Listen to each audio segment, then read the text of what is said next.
Allen is on your couch. So Jennie Allen is the on Jennie the Allen couch. And I already told Jennie we just want to have fun and talk. But all inquiring minds want to know, why are you in Dallas? Oh, gosh. So it absolutely has shocked us that this is what God had. We planned on living in Austin for the rest of our lives. We have a great community. We've been there 12 years. And we have 4 kids. And our 2 youngest have different special needs. And we were trying to plug them in everywhere. And it was just not working, not fitting. And my husband and I are pretty good problem solvers. Like, we think, okay, there's a problem, let's solve it. We work together and we figure it out. And we thought we were, and then all of a sudden we realized, okay, this just keeps, like, we're out of options without a move, without starting over in a new community, even within Austin. And so we decided that we love our family, and if a move was going to be required and for the schooling, that maybe we should just be near to them. And so so we're near to his family here and closer to my family in Little Rock, and it's good. It's great. I mean, you know, for all its stereotypes, I have to say the people are so kind. I mean, every person, I think we've gotten, 15 cookies, cakes, and meals like dropped off with people we neighbors that we're, just getting to know. And it's such a beautiful, warm, amazing community. So we have loved it so far. We did not see it coming, but it's been a pleasant surprise. I think how much we all 6 of us, my kids too, are loving it. What are you most excited about, apart from this has been a great move for our family and all that, like just being in Dallas? Like, what are you happy to be close to, apart from family, like apart from that stuff, like the fun stuff? Oh, yes. What are you like, ooh, I'm in Dallas, and so... Yes. Okay, well, this is crazy that y'all invited me here today, because I was like, okay, I am not missing that. That is heaven to me, like being around people I love, and so many people that are in the Christian leadership space. Like, there's something really bonding about having fellow sisters that are in that. So I love that. I do like being close to you.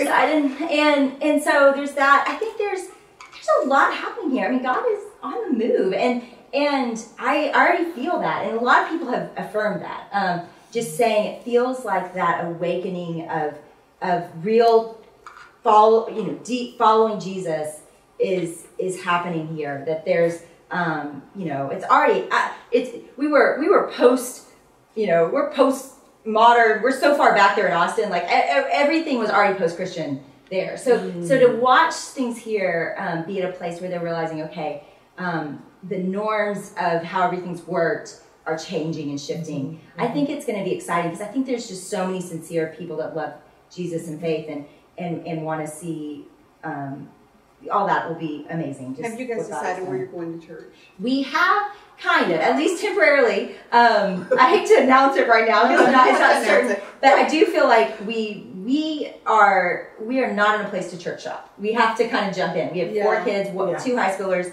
Yeah. We need discipleship for our kids fast. And so they had friends and community already in place at this church, and it feels like a good fit. So I do feel like we're going to jump in. But I will be coming down here to visit. Because we know this one pastor. I know. We know this one pastor. I know this one pastor who speaks to my soul and who I love so much. And so, we have an African-American son. So I'm like, we've got to be in that world. And we want to be around good, godly leaders that are African-American, and your dad is among those, of course. So, we will get down here. I didn't know he was black. Last time I checked. Are you African? Maybe that's why he has an afro. Maybe that's why. Did not know it. You look like you had a question. I did. I was just wondering, from the time you guys thought, like, okay, maybe a move is the answer to when you moved. What was that? How much time was that? 5 seconds. Because we were so desperate. So if I was either like she hid it, like she had known it for a while, and they just didn't tell everybody, or this was 1 week before we announced. Wow. So within that week, maybe 1 week of, should we do this? Figuring it out, making calls, figuring out, okay, would this be good for each of our kids? And our son, who's a senior. And having to move his whole life, I'm thinking, Lord, like this, I don't want to screw him up. Like this kid just, he's got lifelong friends in Austin. And he was amazing. We sat him down and said, we will stay if you tell us to. Like, we're not leaving you. You're not going to go. He was offered about 6 bedrooms because he's a good football player. So everybody was like, we'll keep him, for a semester. Like a little puppy. Yeah, like we'll keep him for his, football position. But they also loved him. And so I was like, no, we're not doing that. Like I'll homeschool for a year if we need to. We're going to stay. And he said, Mom, I don't want to go, but I will go. Wow.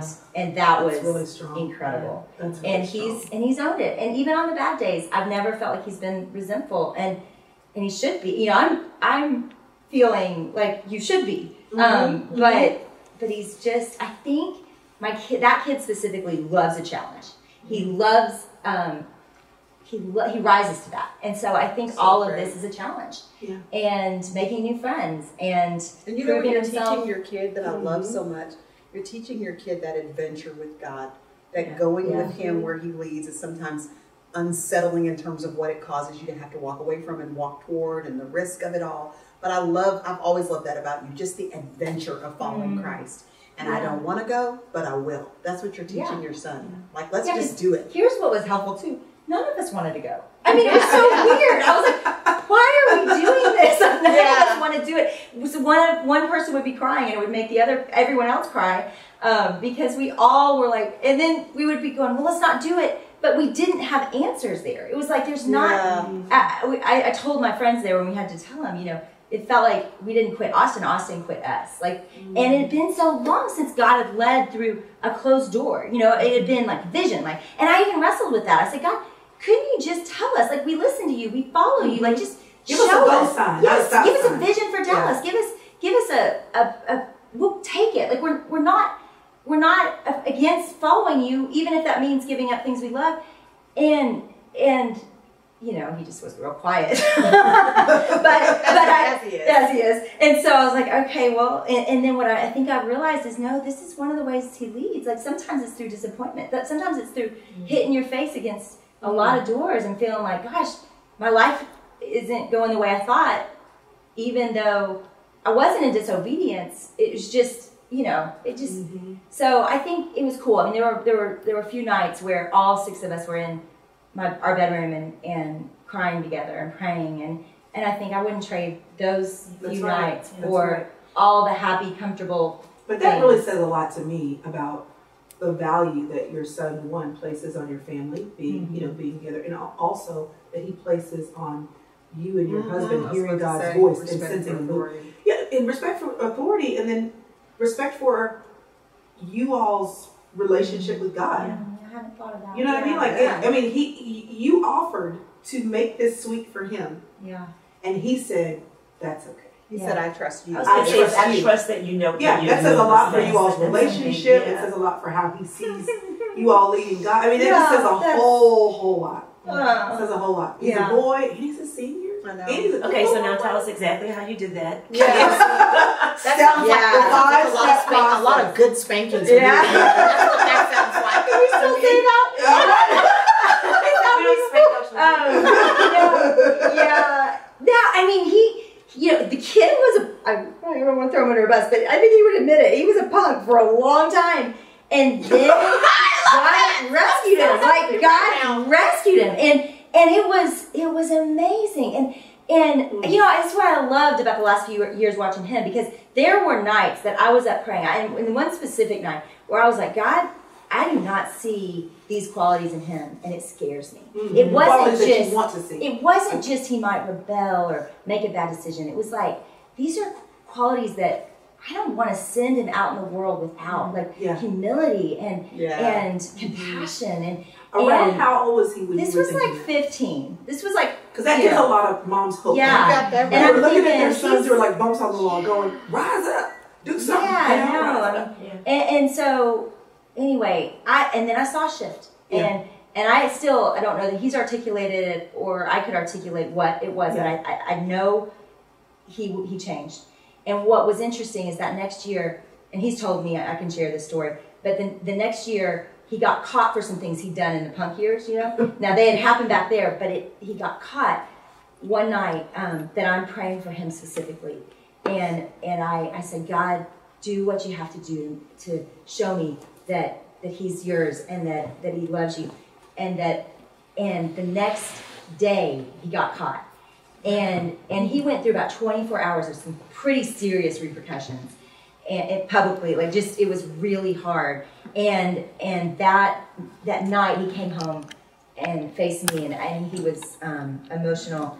And he said, I've been so scared to face you, Mom, because you taught me better. And I just want you to know I'm not that person anymore. Beautiful. And I said, baby, I know you're not. Like, I've seen it. And let me tell you what happened last night. I prayed that God would, by the way, that I prayed that. And he looked at me and he said, Mom, that means God went back and grabbed these old things. And like he saw that it was the mercy of God that he got instead of being mad at you. Yes, I hate to tell you. But that was evidence of the Spirit, that he saw his mercy, that God caught it. So all that to say, I don't know what supernatural thing entered there, but it wasn't something big. I think it was just God captured him, you know. And well, I think something like that I feel like parents we struggle with is praying those hard prayers. Yeah. Being willing to say, like, Lord, like, if it hurts her, for me, girls, but if it hurts, if it brings her closer to you, still do it. Well, just what was interesting about that specific thing was it was embarrassing. And that's why he was scared to face us, because everybody knew in the community. And so he was embarrassed. And I said, buddy, actually, I receive it. Like this, if you love God more, I mean, that's what we want. Yeah. And I think it was like, okay, like you really do care more about me than the image of us, you know, and I think they have to see that. They've got to know that they're not something to display to people. Like because it was, you know, it probably was embarrassing at the time, but I knew it would change him forever. But it is hard. It's hard not to want to protect him and shield it and, you know, just make it easy. Yeah. Or rip their heads off when they embarrass you. I mean, there was that. If I hadn't prayed that the night before, then I think I might have.